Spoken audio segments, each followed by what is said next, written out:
information again today, right now, but I feel like this may be even a better time to try to get a little bit more of the question and answer. We were trying to do that in the last meeting, but just, time wouldn't permit everything. So I wanted to make sure that we get as much of that information out there to you as possible. I wanted to talk to you about how we're safely returning to campus. And this really all starts back at the plans that we put in place back in May.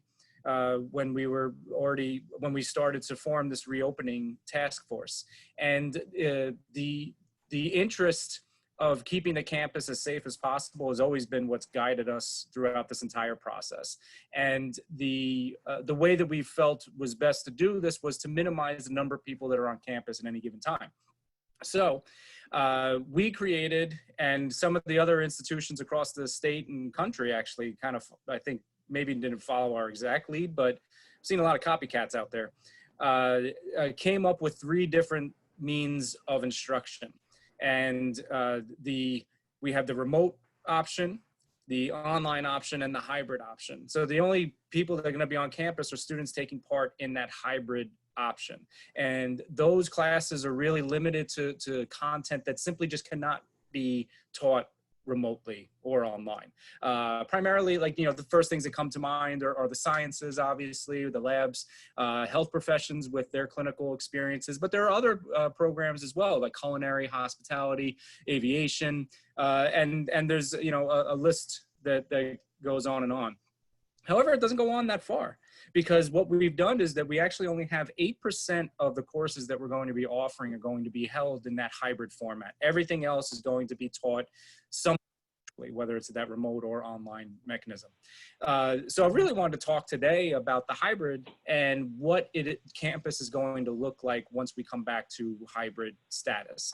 As far as cleaning is concerned, I'll start with that. We've been working hand in hand with our cleaning staff. We have a brand new cleaning company that came in just before COVID, and they've been phenomenal. Been working directly with facilities on coordinating the cleaning efforts. And for anyone that's here on this call that has been on campus recently, can probably to just how clean the buildings are. And that cleaning has been a thorough inside and outside. So the enhanced cleaning that's being done on campus is being done in areas where students and faculty are going to be on a daily basis. We're limiting the traffic on campus. So we've identified the classroom spaces that are going to be used. We're going to be able to socially distance in most cases. And because we're only using 8% really of our classroom space, we're going to be able to move about campus a little bit more freely. So some people may be teaching in some spaces that they're not used to, but we did that as a way to try to help promote social distancing in areas where that couldn't happen. The classes are going to be cleaned before and after every use by the cleaning staff. When time allows. There are some classroom spaces that do have back-to-back classes, and those classes will be given different supplies for the students to make sure that they're cleaning up after themselves as well. So we're going to make sure that this campus is as clean as possible, and the cleaning staff is actually going to be working around the clock, because we have classes that start as early as 7 a.m. and some classes that go to late 10 p.m. So the cleaning staff is going to be working all over campus, and we're working with facilities. I mean, they're really the ones that are coming up with the actual cleaning schedule itself, but we've identified spaces that are going to be used, and I've identified when they're not going to be used. That way we can easily have those spaces cleaned. So I wanted you all to kind of get a little peek behind that curtain as far as the cleaning is concerned. When I first came back onto campus in, I guess it was in July, the MS building, I felt like it could eat off the floors. I mean, it was amazing to see. And they've then taken that cleaning all throughout campus. So as far as the cleaning is concerned, that is going to be handled primarily by I'm drawing a blank on their name, but the cleaning company that started with us pre-COVID. I'm sure many of you are well aware that there were some issues with the previous cleaning company, and that caused us to look for a new vendor. They've been amazing. and very easy to work with. So if we tell them like we need this space cleaned after 10 p.m., they're like, okay, no problem. So everything is going to be maintained, everything is going to be cleaned, and we're going to have as clean, safe spaces as possible. In addition to that, just so you're aware too, the facility staff did a great job of checking the air quality in a lot of the classroom spaces as well. And we did have to make some changes in some of the classrooms just based on that. So they were able to make sure that we were getting the proper ventilation and the proper number of air cycles per minute and per hour. And we've made adjustments accordingly. So all the classroom spaces that will be used will be properly ventilated, have proper filters put in place, and be able to handle the capacities that we're going to be looking at. So that's really a lot of the cleaning part of this. So before I move forward, actually, I just wanted to see if anybody had any questions about the cleaning before I move on to like the next part. I'm going to look here in the chat real quick just to see. I see Helen said the campus is very clean. You are right with you, Helen. It's been amazing to see that, actually. It's looking good. So it doesn't Kevin? look about, oh yeah, go ahead. I'm sorry. Kevin, it's Harry Bittner. Hey, Harry. Has the information regarding the air quality, the checking of the rooms been documented? Do we know what rooms have been checked? And has there been a limit been set as to how many people can be in the room with the quality of the circulation in each space? I know that's going a little far, but I was just wondering if it was available.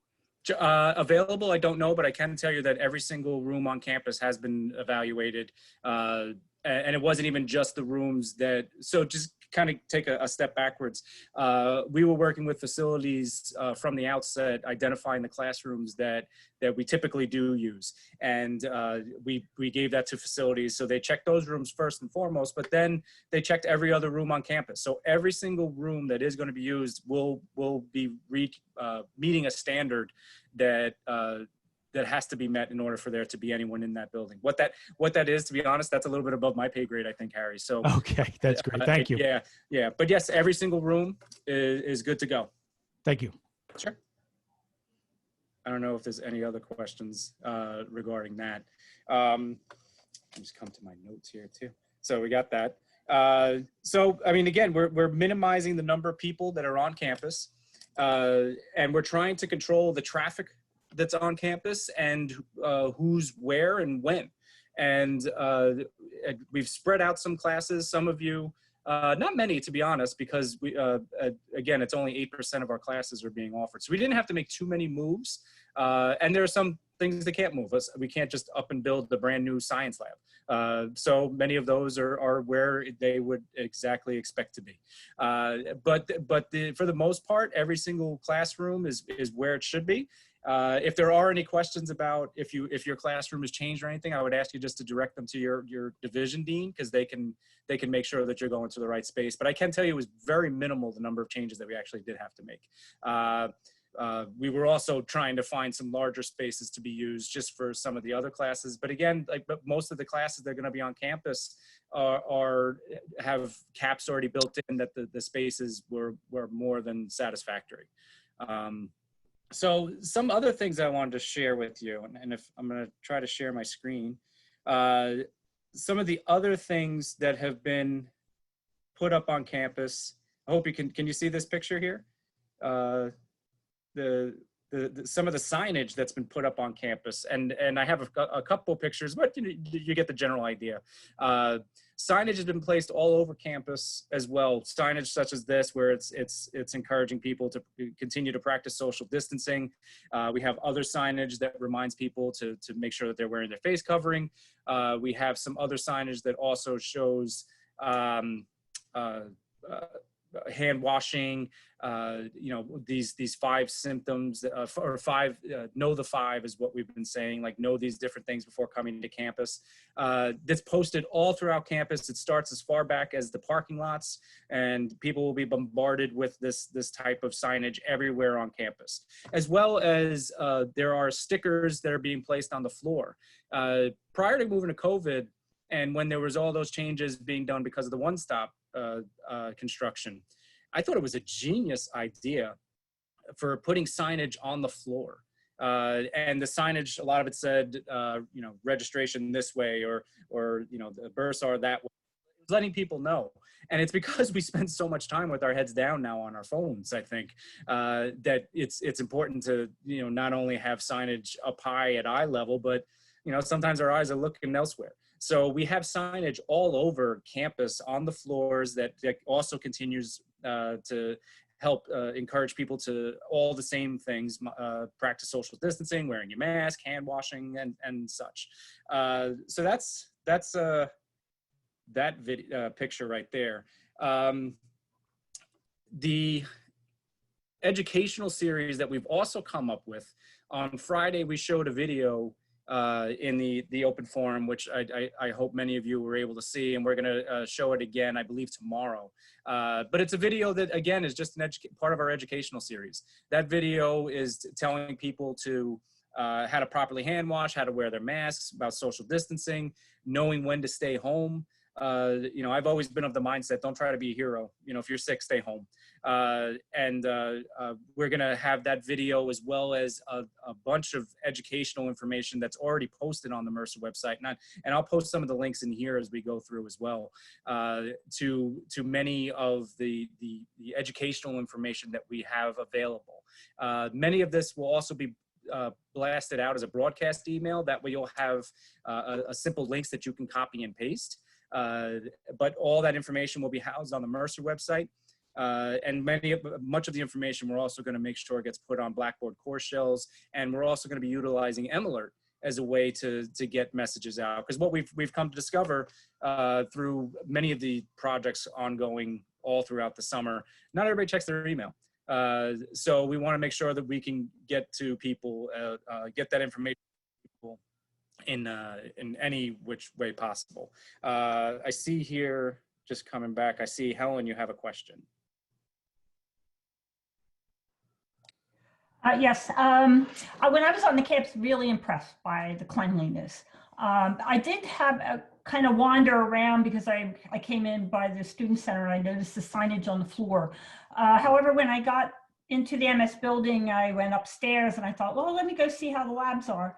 And on that time, there was no signage at all in MS 317 or 330. And I thought that would be a real appropriate place for it. But also I was wondering, because if the students get there and they're standing outside the door, if we could have markers on the floor that are 6 feet apart, because they have no idea what 6 feet is. And I just think that would be very useful, because if they arrive before, otherwise they will congregate. Oh, great point, Helen. So the MS building, as you're well aware, that building was being used a lot in the summer. So their efforts to try to put down the stickers was delayed a little bit, just because there were people in the building. So they wanted to make sure that they got it done when there weren't as many people. I've been told that all those stickers are now there. They're actually spread out more than 6 feet. We wanted to make sure that we did a little bit above and beyond, but also we weren't necessarily using them as 6 foot markers, because the stickers don't say keep 6 feet apart. They're just, you know, just random messages, whether it's face coverings, hand washing, and such. So there are stickers posted on the floors. Probably, I don't know the exact measurement that we went with. It's either 8 or 10 feet, to be honest. But they are spread out. But the one thing that we are also asking for people is come before class. There really is nothing else going on campus. So for someone to come and to be congregating in the building, probably not the best place to be. If people come early, if it's, you know, take advantage of the warmer weather while we have it, I would encourage everyone to stay outside. That way they can, you know, distance themselves. It's also a nice way to even take your face covering off if you're 50 feet away from someone. It's an opportunity to, you know, breathe in some of that nice late summer, early fall air. So what we are asking is that people don't congregate in the buildings. If it's, as the weather starts to turn, waiting in the parking lot would be my recommendation as well. But it's, yeah, we really don't want anyone congregating. There's nothing, there's there's nothing else on campus other than instruction. So we're asking that people come just before instruction. And many of the classes, there are some classes that do run back to back. There are some classes that there is a minimal amount of time in between them. However, there is time in between them. So the level of congregating should be pretty minimal. And we're really, that's another message that we're also going to be making sure is sent out as well. I just think some dots on the floor like they have in the supermarket, you know, you stand here while you're waiting. Just because, I mean, I have a situation like that on Wednesday, to basically back-to-back labs. And I do know that night section will be standing there. Okay. And I think right outside the labs in those situations, I don't know, I mean, I could go put pieces of tape on the floor if that makes it easier, but I feel there should be something out there. Yeah. Otherwise, they'll be elbow to elbow because they're creatures of habit. Well, I mean, we're gonna have to break some of those habits first. There are stickers. There are going to be stickers on the floor. Again, they're going to be spread out a little bit more than 6 feet, so that's even better. It doesn't say, you know, stand here or something. They're just going to be stickers, so we can just let students know, like, please stand on a sticker, because they'll be spread out even more. But I think we got to break a lot of old habits. I mean, those old habits are, you know, we're still seeing all across the country. We see spikes because people are not choosing to break their old habits. You know, some people think this is all fake. Some people just think they're invincible. Some people are just stubborn in their ways, and they just want to go about, you know, the way that they used to do things. That's not the case anymore. I mean, we have to, every single member of the campus community, students included, need to do their part, and we need to make sure that we're sending that message to everyone, that everyone needs to be doing their role on campus to help ensure the safety of every single member of that campus. So we're all going to play a role in that. There will be language that comes out and says that as well. There is in part of our educational series, we do have information that does say that. But yeah, this is our new normal. So we need to make sure that we really all hit that point. Kevin, there are some questions in the chat. I'll read them. Will there be hand sanitizer on the walls in the classrooms? In the classrooms, no. There are going to be hand sanitizers located at every single entrance and well, exit's the same thing, but every single entrance of every building, as well as some other strategically located places. Many of that will be, especially when you have the where the buildings connect. I've heard them referred to as so many different things. The rat maze was one of them. Tunnels? The tunnels, yeah, I guess that's probably the better way to say it. But yes, they'll be strategically located. We can't put them in, if we put it in one classroom, we have to put it in every classroom. And we just don't have enough. So what we need to do is have them strategically located all throughout campus. We also have bathrooms on every single floor as well, where students can go and wash their hands, which is a better option than the hand sanitizer anyhow. But yeah, yes, there will be hand sanitizer located all throughout campus.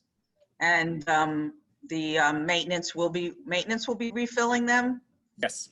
Yes, maintenance facilities, yes, they're going to be in charge of maintaining them. Part of our role, I mean, to be honest, is going to be if you see it is running low, let your supervisor know, and then we can just make sure that gets taken care of. You know, I don't know if they have a process in place where they're going to be checking the levels of every single hand sanitizer every single hour. So if things run low, especially, you know, as traffic increases, more people just may instinctually go to those stations. So we just, you know, again, if you see something running low, please let it be known. That way we can get that taken care of. Call maintenance, or? I would say, I'll get a definite answer for that of who to call. My gut would be to reach out to your direct supervisor. So in this case, you reach out to your academic dean, because we do want to try to make sure that, you know, if you see it and I see it and Helen sees it, and we're all reaching out to the same person, it could actually slow down the process. Yeah. So okay, well, if you could, I mean, I guess we can kind of make a list here of things to get back to people on. yes, and I'm writing that down as well. Yeah. And Liz has a question about the vending machines. Will they be filled? Yeah, from what I understand, yes. the vending machines will be filled with snacks. I don't know. Again, that's a little bit out of my pay grade as far as like, I know the question has come up a few times about putting face masks into the vending machines. I don't believe that's ever been done or been, if that's what our plan is. But as far as the vending machines having drinks and snacks, yes, they will be. It may not be every vending machine. Again, we're trying to, I can say that in the AD building, there's going to be no classes. So there's really no point in having those vending machines operational. Because again, we also have to think about our cleaning efforts. So we're going to try to keep those vending machines probably within the same areas as there's going to be traffic. So yes, there will be snacks. Okay. I guess, Harry, do you want to ask your question? Sure, I can do that. I'm putting lab kits together, and I'm still waiting for parts and stuff to come in. So I don't know when this is going to happen, but was wondering if there's an outdoor pickup area for me to hand off lab kits to students. And if so, how do I go about arranging for students to come on campus on a one-time basis? So great question, Harry. The lab kits. So, and I'm going to show the symptom tracker in a little bit, but we asked for lab kits to actually be included on the symptom tracker. So that way, if someone is coming on campus just for that purpose, we could still identify like why that person was on campus. As far as where to put them, you tell me. I mean, to be honest, I mean, if I didn't, Dean Bonani reached out to me and asked for lab kits to be added, and I wasn't sure where that was going to be. If you wanted to have a specific area designated for that, you tell me what works best. I mean, Okay, yeah, I just wanted to just something outside, be able to pick up outside. That's all. Sure, yeah. Kevin, this is Ellen Genovese. Our Bio 113 students are picking up lab kits, and we have 160 of them. So Okay. lab that is not being used where they will be stored. So I don't know if we need to distinguish on the symptom tracker what course they are picking up lab kits, because our students will be going to the MS building. Okay. I'm trying to, when we get to the symptom tracker, we'll look. I requested Just that. says lab kits. Right. Yeah. I was going to say, I don't know if we made that specific request. We could, so the IT is the one that owns the symptom tracker form, and they've been so quick and so responsive. So if we just want to update it and say a bio lab kit, chem lab kit, whatever we want to say, we can do that. And that's easy. That would be easy. So I'm just taking notes too for my purpose. And then, okay, that's, I mean, easy solutions. I appreciate the questions, because these are like the little fine details that we just need to make sure we figure out. The one thing, there was a question that came up in the 10 o'clock from Amy Rico about classes that may have some outdoor activity that could even be off campus. Like, what would be the process for doing that? So I think my question for like the lab kits will probably be a similar answer that I gave for that. Having the student fill out the symptom tracker form with the specific section in Amy's case, or in this case for the lab kit, filling it out for like what specific lab kit they're picking up. Even if you're doing it off campus, just so we know who's where and when. It would just help with like the contact tracing. So, Kevin, is there another other category or another?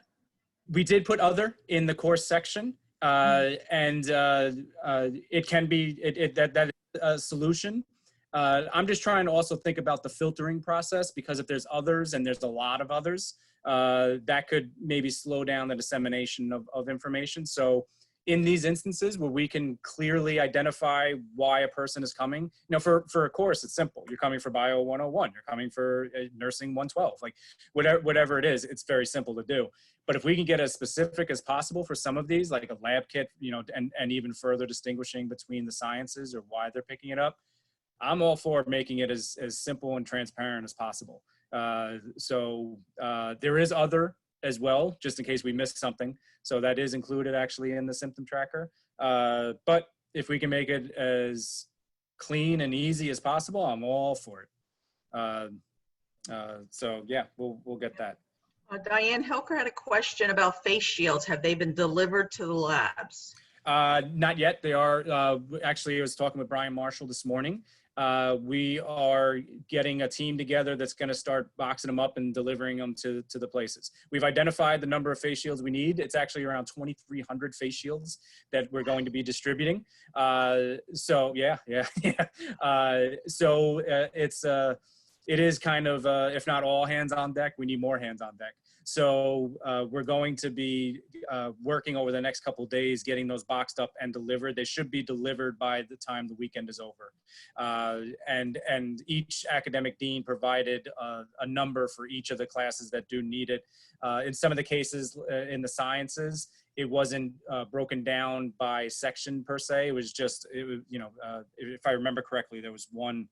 I'll see if I can find it. But there was one that it was like 450 face shields that was neat. But when I looked at it, I was like, oh my God, who needs 450 face shields? But then I realized it was for every single section of that area. It was either bio or chemistry. I can't remember. Kevin, can I ask a question? Sure. I understand the students are going to receive one that they have to use for the entire semester per course. Yes. The student breaks theirs. Mm-hmm. I understand that they have to pay for the second one. So Yes. we need information as to, who do we refer them to or whatever. So Yes. could you provide us with that, please? Of course. So it is probably going to be housed so there's two different parts to this actually. There's the payment and then there's the getting of the face shields. The first thought was to have this all be run out of the bookstore. The problem with that is that the bookstore is going to be operated with a limited staff and limited hours. So they're only going to be open in the beginning between the hours of 10 and 2. Say you have a 3 o'clock chemistry lab and you realize as soon as you pull into the parking lot, oh, I forgot my face shield. The bookstore is not an option. So what we've thought of doing now is breaking it up into two different sections, and we need to finalize this. So I don't want to dive too much into this right now, but I can tell you we'll have an answer by tomorrow. But what we're looking at is one place to make the payment, and it's going to be $35 for a replacement. And then housing the face shields probably at security. So a person would pay in one place, show a receipt, security would give them a new face shield. This was actually asked in our division meeting yesterday, and I'll share this with you as well. If a person has a different face shield, if they purchased one on Amazon, if they found a different one for a cheaper cost, go for it. It saves people money. I think that's a great idea. However, this is, we're going to have that stash of face shields for the people that it's last minute. I just forgot it, or it just broke as I was walking to class or something. We will have that. So it will be a two-step process. The payment will be done in, I'm thinking 2 different places, but we just need to confirm that these 2 different places will be able to accommodate. And then the pickup will be at security, because security is always there. That's the main thing. So I will give you the definite process by no later than tomorrow. Okay. Let's see. So face shields. There are also any class where there's not social distancing cannot be maintained, the faculty member will also get a face shield. Just so I see a question here from Paul. So yes. And that also is going to be extended. We have some students that have a mentor or an aide that comes with them. They too will be given a face shield. So anyone that is setting foot on class for a hybrid class that cannot maintain social distancing will be given a face shield. So hopefully that answers it. So Dean Duffy, this is Mal Conway. Yes. This discussion about personal protective equipment prompts me to ask, is there any requirement that the college is levying to do temperature checks when people enter buildings, either students and or faculty? Great question. And let me share with you what we're going to be doing. Temperature checks, no, we're looking at a self-reporting. And I'm going to try to pull this up. I had a problem pulling this up earlier. So let me try again. So as part of our restart plan, and for some reason I can't share this, what I may do is just share my complete screen with you. So just bear with me. I apologize. I had a problem sharing this in the last meeting as well. I just want to clean this up. So let's say, can you all see my screen right now? Do you all see the symptom tracker form on the screen? Yes, we can see it. Okay, great. Malcolm, to answer your question, as part of our restart plan, we had to develop some type of screening process. That screening process could have varied anywhere from the actual temperature checking. And I'm a big Disney fan, so I saw what they were doing in Disney World and Disneyland. And they actually have cameras, thermal imaging cameras, so that everyone that comes in, it's scanning them. It's pretty cool stuff, actually. In addition to actually doing like temperature checks, they have, you know, some of those like thermal guns that you can take a person's temperature from a distance. We are not doing that just because it would cause choke points. It would, we have people accessing the campus from different places. And if we try to have everyone funnel through one place, we would potentially cause an issue, just because if someone is there and their temperature is above 100.4, they shouldn't have been there to begin with. So now they potentially expose everybody that's been online with them. So what we're doing is asking everyone to self-report and self-screen. And they do this before they come to campus. And that's what this symptom tracking form is. This is our required screening efforts that we submitted to the state and was approved. And this is what every single person that's going to set foot on campus will need to fill out. I'm going to go through the form and then we can talk about it. And if anyone has questions about any section as we go through, please feel free to jump in and ask. But this symptom tracking form is going to be filled out by everyone, not just, you know, employees and students. So this is staff, this is administration, these are guests. Everyone needs to fill this out. And this form came about, it's kind of a marriage of the campus access form that was created as soon as we went to remote, and the symptom tracker form that we created when we started back on July 6th with chemistry as the first classes that were offered back on campus. So we took information from the campus access form and added it into this top section here, just more of like informational. That you're expected to follow New Jersey requirements regarding face covering. So every single person that comes on campus is required to wear a face covering. That's just the law of the land now. And being worn in both indoors and outdoor spaces, we're actually, I just want to clarify this, and we're going to add the language where we, for outdoor spaces, it's if social distancing cannot be maintained. You know, as I said earlier, if a person go outside and take off their mask, you know, just to get a breath of fresh air and there's no one around, that's fine. The other thing that we're going to add here too is that if anyone either before or after they put on their face covering, we would recommend that they wash their hands. I did a presentation for Dr. Wong earlier in the summer because at first they were saying we have to require gloves. And thanks to the guidance of Liz Mizarek and the nursing staff, we very quickly realized gloves don't fix anything. And what I did for Dr. Wong was I put on a pair of gloves and I reached into a bag of Doritos and I had all the Dorito cheese on my hand and I picked up a piece of paper and then that Dorito cheese was now on that piece of paper. And then I went and touched the door and some of it was on the door.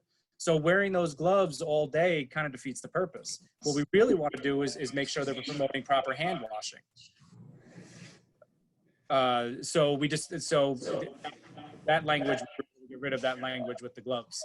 I'm sorry, does somebody have a question? I'm sorry. I was just hearing some feedback. I'm sorry, that might have just been me. Again, no one's gonna be allowed on campus without a proper face covering. And HR, I believe tomorrow is gonna be just detailing what that is. So it's, masks that have valves, those are actually counterproductive because those valves do absolutely nothing to filter out the air that you are breathing out.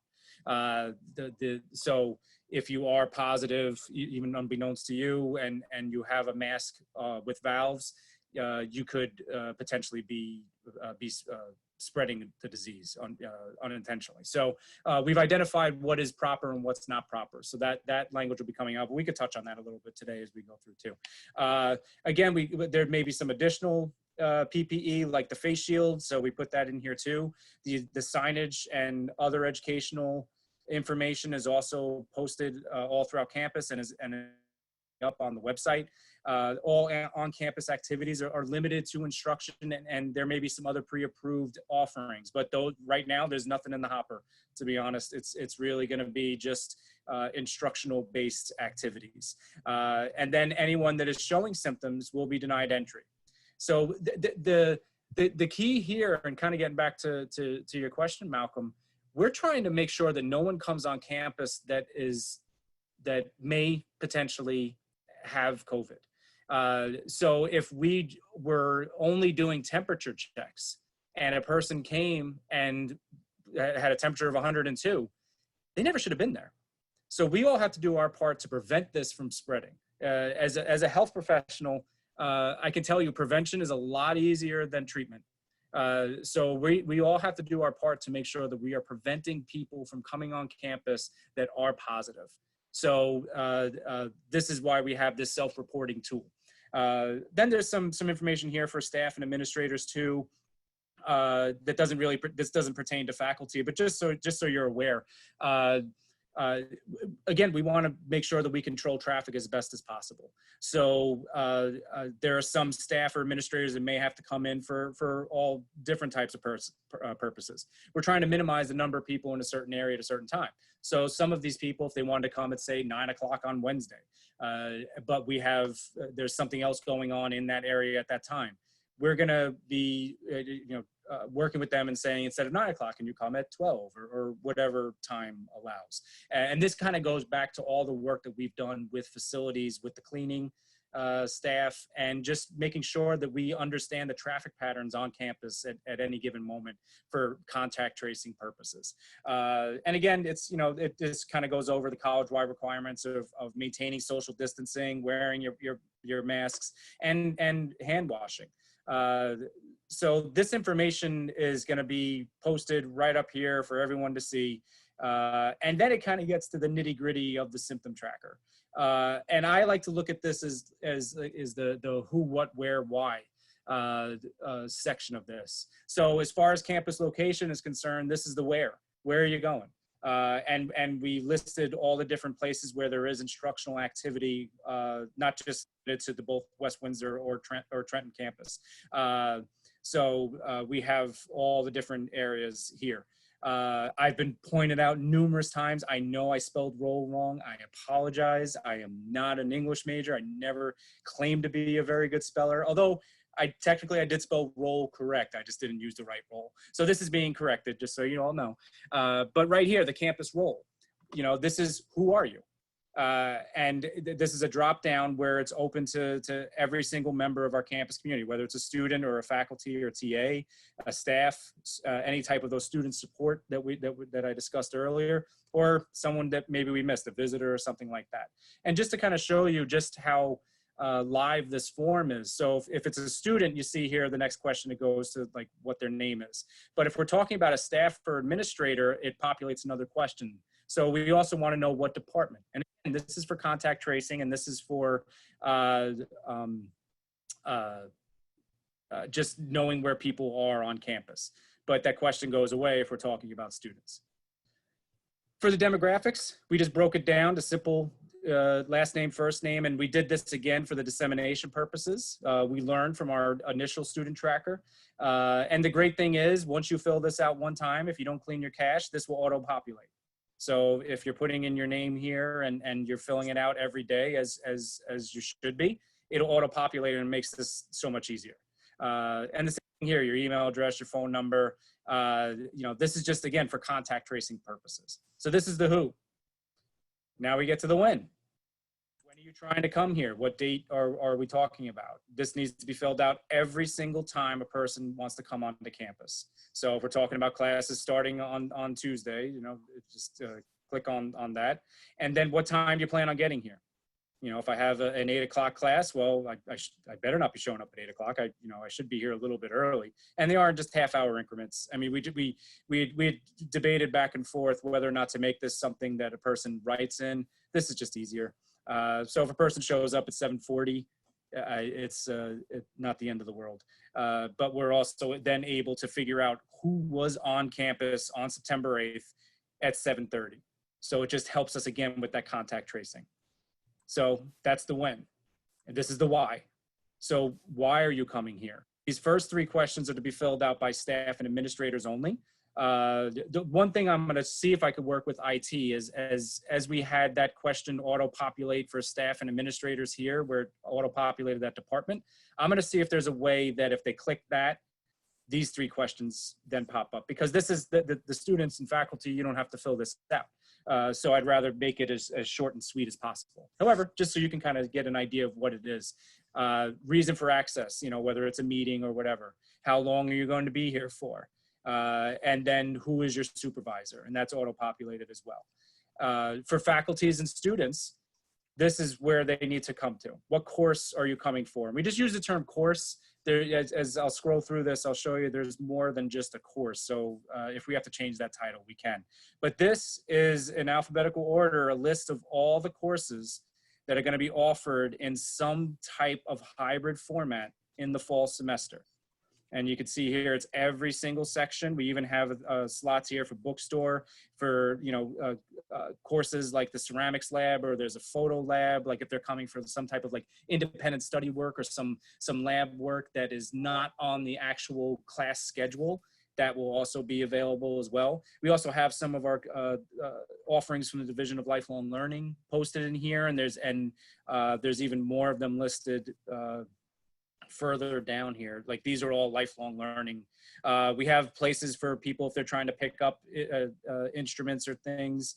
I'm trying to just go through all this. The photo lab, we do have other in here as well. If we missed anything, the Ready program tutorials, students coming to pick up their IDs. And we also have a slot here for vendors. If we this is something that we have also been sending to our outside vendors. We have had some come on campus to have to calibrate some equipment. So we've also asked them to fill this out.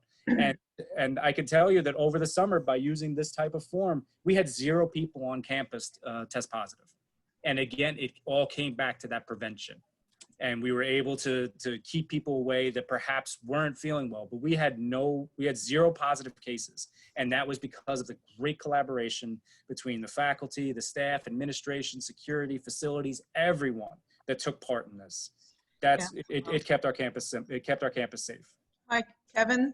There's like a really good question here from Ellen, and it kind of came up in the academic affairs convocation about when a student has to fill out the form. If different professors choose a different time frame, it could be confusing. Yes. So the answer is each faculty member should be working with their academic deans to ensure they get this in a timely manner. What we are promising is that every single faculty member will have this, and when I say this form, I'm gonna show you kind of the back of the house, what this populates. But every faculty member will have a cleared attendance sheet no later than a half hour before every class. I can tell you what we're doing in our division, but each division is doing it somewhat differently. So I would encourage you just to make sure you discuss this with your academic deans. But we have our support staff, our administrative assistants have access to the back of the house information that gets populated by this sheet. And we've created a system within our division of who's responsible for what classes. So I know the other divisions are doing that. I can't answer specifically like what those timeframes are. The original numbers we were coming up with was filling it out no later than 3 hours before class, but then we realized aviation starts at 5 a.m. and that's, someone's gonna wake up at 2 a.m. and then get in a plane. Like, I don't know if that's a good idea. So each division is creating their timetable of how this will be disseminated. So I would encourage each of you just to reach out to your academic deans if they haven't brought this up already. They'll share with you and work with you on when this will be disseminated to each person. So I hope that answers the question. And I'll show you, I'll give you I love giving peeks behind curtains, but I'm going to give you a peek behind the curtain of what this form actually populates and what you can expect to see as a faculty member. And it's really based on these 4 questions. This right here is a standard CDC question. Are you currently feeling ill? And then we define what that is, you know, and these are the CDC signs and symptoms of COVID. You have fever, sweats, chills, blah, blah, blah, blah, blah. Have you traveled within the last 14 days outside the US or any state that's on the travel advisory list? And what we learned, we put the travel advisory list right here. This is a link that is populated and controlled by the New Jersey government. We don't have to do anything. That link is there. That link is live. So if you click on that, it'll show you exactly who is on, what states are on that travel advisory list. So people can make the most educated answer this properly. Like, for example, Delaware. I felt like it was on the list one day, and then 3 days later it was off, and then like a week and a half later it was back on. It changes. And some of these states change, you know, pretty consistently. So we just want to make sure that we have that link, and we don't have to maintain that. That's maintained by the government. So that is the most current information. So a person, again, can answer this properly. These last 2 questions we've actually tinkered with a lot since we first put this out here, and I'll share with you why. This first one, this unprotected contact in the last 14 days with a COVID positive case. When we first had this question, it was, have you had contact in the last 14 days with a COVID positive case? I can tell you, as the Dean of Health Professions, our students will be having contact with, or they have to assume every single person they're seeing in the hospital or something is COVID positive. So there is the chance of them having that type of contact. The key word here, though, is unprotected. And all of our students are going to have every single level of PPE on, their face covering, their face shields, sometimes even additional goggles or something, gloves, proper clothing that they're taking on and off in the hospital. So they would not qualify as having to check yes to this because it's completely protected. And furthermore, we even defined it here, and this is again taken from the CDC guidelines. Have you had unprotected close contact? And we defined straight from the CDC, within 6 feet, more than 15 minutes, with the person, a confirmed COVID-19 infection. The beauty of everything that we're doing and all the prevention strategies that we've put in place is that every single person that comes onto campus has to be wearing a face covering. That is right there is minimizing the spread. I'm sure many of you have probably seen some of like the posters or just things that the CDC have put out there where it's compared the levels. So if you have 2 people within 6 feet of each other and neither of them are wearing a face covering, it's a high level of potential spread. If one person has a mask on, it decreases it. However, this person still could be transmitting it. If both people are wearing masks, it is a low contact opportunity. So on campus, in socially distanced classrooms, or in classrooms where we can't maintain social distancing, we're giving that added layer of protection, such as the face shield. Everyone that comes onto campus should be protected. So we don't have to worry. This has become a question, and the CDC just recently updated this in mid-August about quarantining. I know this was a question that was brought up at the beginning of us moving to remote. Do we have to quarantine a class if someone tests positive? And the answer is no. Because all these measures have been put in place, that person should not have had unprotected contact with anyone. That person should have been socially distanced, and they should not have been within 6 feet for more than 15 minutes. And if it's a lab, if it's a clinical setting, that person had additional layers given to them. So they should be. This is why it is so important that we all play a role in making sure that everyone that comes on campus is wearing their face covering and any other additional PPE that is required by that class. Kevin, could you review what we're to do again if we see somebody not wearing a mask? Great question. So there is a number, and I don't have it, but I will ask HR for it. I'm writing my note here. This is, if you see something, say something kind of thing. First of all, I think it's important that you maintain social distancing from that person, and you say, hey, can you please put on your face covering? It's required. There's sometimes I don't even know I have it on because it's become like that second skin, I guess, if you will. Very often I always have a pen behind my ear. I'm not doing it because I have these headphones in. But I can't tell you the number of times I've had a pen behind my ear and I go and try to put another pen there because I don't even feel the pen. First of all, it should be, please put your face covering on. It's required. If a person refuses, then there is a number to reach out to. It's security. I don't have the exact number. I believe we have a hotline set up as well.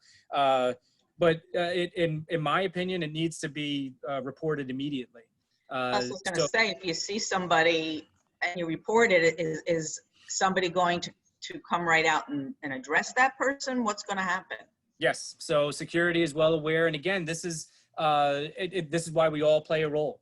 If a person just, simply forgot to put it on, like, oh, sorry, and they'll put it on. So it's important, if you see something, say something, but that first say something should be the person that isn't wearing it. And if you want to yell from across the quad, go for it. But again, that's a person that if they're across the quad and there's no one else around, they don't need to have it on. There's no one else there. I always like to tell people, make sure you have it on your person, because if someone just comes out of nowhere, you can quickly just pull it up and you're fine. But again, we do want to make sure that we give people the opportunity to take it off when appropriate. So if a person is in the gazebo and you're walking on the other side of the quad and that person has their face covering off, it's okay. They're not near anyone. And that space is part of our routine cleaning anyhow, so it's going to be maintained.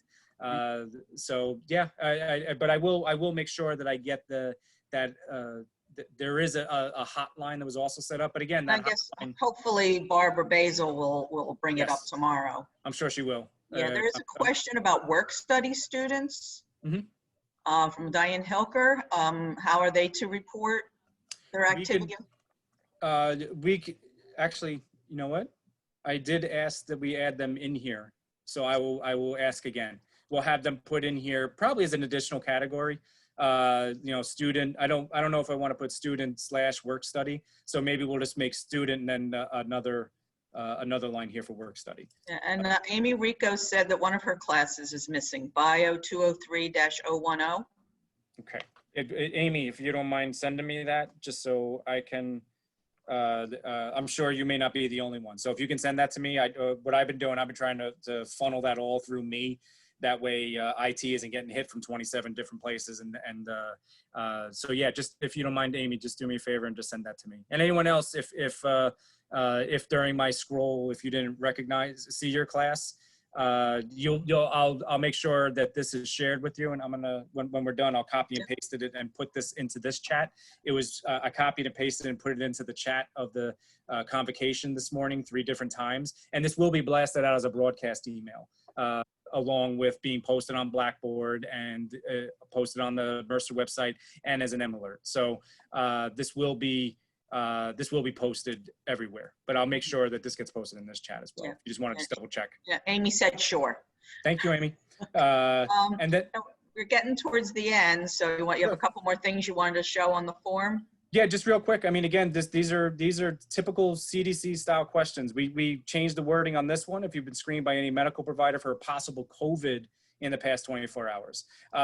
If a person checks no to all of these, they're going to get an automated response that says they're clear to come to campus, go directly to your class. There's no other activities on campus, so please leave immediately afterwards. And I just want to give you guys just a little peek behind the curtain, if you'll let me. That form populates this spreadsheet. So the administrative support from each division will have access to this form, and they can export it to Microsoft Excel and make the filtering a lot easier. What they're going to do, just to answer the question about faculty receiving this information, they're going to filter this out by the class and by the date, and they're just going to cut and paste and send this to the faculty member at the appropriate time. So you will have this in your inbox as either, you know, copy and paste into an email or as an Excel attachment. Again, that's to be decided within each division, but you will have this in your inbox no later than a half hour before each of your classes. So you can rest assured that every single person that came into campus has filled that out and they're cleared to go. All right, well, thank you, Kevin. I think that was, you know, shed a lot more light on the topic as, you know, from this morning. Can I ask a question? Yes, go ahead. Okay, so I have a question, Kevin.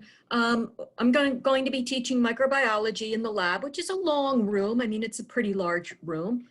And we will have shields and, you know, the mask on. So I'm wondering, as an instructor, if I'm standing behind the instructor bench and I am 6 feet away from the person in, you know, one of the students, I'm concerned about how my voice will, you know, be able to be heard in the back of the room. Could I take off my mask underneath my shield, or could I take my shield off if I am 6 feet away from the first person in the row? Shield off for sure. The face covering, I want to say no for a couple reasons. Just also, just think what that's going to do to everyone's psyche. That if they're sitting in that class and they see you, like, oh my gosh, like, are they even listening to you at that point? So that would be my advice. The shield for sure. The shield is really that if you can't have that 6 feet. And the other reason why I would say keep the mask on is, again, just, you know, just for ventilation purposes too. Like, don't put yourself in that situation. So I hope that answers it. That's perfect. Taking at least one off is fine. For sure. Oh, for sure. Yeah. Yeah. Just, I like to think of the face shield, like a lot of people wanted to have plexiglass put up in between, whether it's in a lab station or in a computer lab or something like that. That just became, it was impossible. I mean, finding plexiglass in the beginning of this was literally impossible. And any sheets that then became available as the summer went along, the price gouging was ridiculous. I mean, it's, I couldn't believe it. This is basically the sheet of plexiglass around your face. So it allows you better freedom anyhow. It doesn't keep you in that plexiglass box. So yeah, use it as you see best. Okay. All right. Well, again, thank you. Thank you, Kevin, we really appreciate it. No, thank you all. It's great to see you all. Good luck. I did add a question in there that I think is important about the symptom tracker. So we have a lab at 1 p.m. on a Saturday, and I don't think the administrative assistants are working then. I would say talk to Dean Bonani, because I'm sure this has already been discussed, and it might wind up just being Dean Bonani that handles that. But that would be more of division level. Just so everyone's aware too, when we did this in the summer, Dean Bonani and I were the sole gatekeepers, and we got it done. But it was a challenge just for a couple of classes of chemistry and a couple of health professions makeups. To try to do this with two people for the entire campus, it was impossible. So we wanted to make sure. So I would recommend, Helen, just talk with Dean Bonani, just to make sure that you have something in place for that Saturday class. Yeah. And anyone else that may have a class that's at a untraditional time, if you will. Yep. Okay, well, I think sounds like the dean is the person. If you have any questions, can't hurt to talk to your dean. And again, thank you so much, Kevin. I really appreciate all the work you've done on this summer. And I'm sure it's been rough at times. Yeah. And we're going to let you go now. All right. Well, thank you, Jill. Thank you, everyone. Great seeing you all. And I will see you all soon.